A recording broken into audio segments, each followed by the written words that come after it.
A civilization is any complex society characterized by the development of the state, social stratification, urbanization, and symbolic systems of communication beyond natural spoken language, namely, a writing system. Civilizations are often characterized by additional features as well, including agriculture, architecture, infrastructure, technological advancement, a currency, taxation, regulation, and specialization of labor.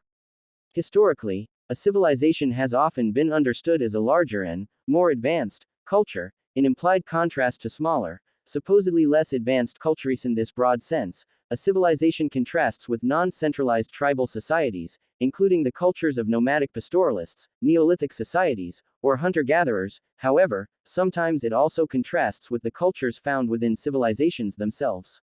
Civilizations are organized dense populated settlements divided into hierarchical social classes with a ruling elite and subordinate urban and rural populations, which engage in intensive agriculture, mining, small-scale manufacture and trade.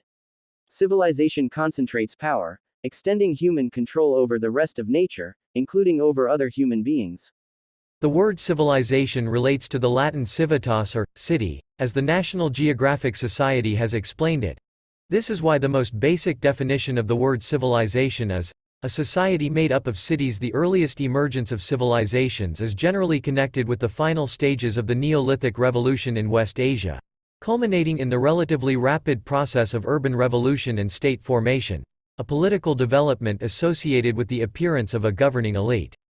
The English word civilization comes from the 16th century French civiliser, civilized, from Latin, civilis, civil, related to civis, citizen, and civitas, city. The fundamental treatise is Norbert Elias's The Civilizing Process, 1939, which traces social mores from medieval courtly society to the early modern period. In The Philosophy of Civilization, 1923, Albert Schweitzer outlines two opinions, one purely material and the other material and ethical. He said that the world crisis was from humanity losing the ethical idea of civilization, the sum total of all progress made by man in every sphere of action and from every point of view, insofar as the progress helps towards the spiritual perfecting of individuals, is the progress of all progress. The use of civilizations as a countable noun was in occasional use in the 19th century, but has become much more common in the later 20th century, sometimes just meaning culture, itself in origin an uncountable noun, made countable in the context of ethnography. Only in this generalized sense does it become possible to speak of a medieval civilization, which in Elias's sense would have been an oxymoron. Using the terms civilization and culture as equivalents are controversial and generally rejected, so that, for example, some types of culture are not normally described as civilizations. Already in the 18th century, civilization was not always seen as an improvement. One historically important distinction between culture and civilization is from the writings of Rousseau, particularly his work about education, Émile. Here, civilization, being more rational and socially driven, is not fully in accord with human nature, and human wholeness is achievable only through the recovery of or approximation to an original discursive or prerational natural unity.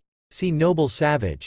From this, a new approach was developed, especially in Germany, first by Johann Gottfried Herder and later by philosophers such as Kierkegaard and Nietzsche. This sees cultures as natural organisms, not defined by conscious, rational, deliberative acts, but a kind of pre-rational folk spirit. Civilization, in contrast, though more rational and more successful in material progress, is unnatural and leads to vices of social life, such as guile, hypocrisy, envy and avarice. In World War II, Leo Strauss, having fled Germany, argued in New York that this opinion of civilization was behind Nazism and German militarism and nihilism. Social scientists such as V. Gordon Childe have named a number of traits that distinguish a civilization from other kinds of society. Civilizations have been distinguished by their means of subsistence, types of livelihood, settlement patterns, forms of government, social stratification, economic systems, literacy and other cultural traits. Andrew Nikiforuk argues that civilizations relied on shackled human muscle. It took the energy of slaves to plant crops, clothe emperors, and build cities, and considers slavery to be a common feature of pre-modern civilizations. All civilizations have depended on agriculture for subsistence, with the possible exception of some early civilizations in Peru which may have depended upon maritime resources.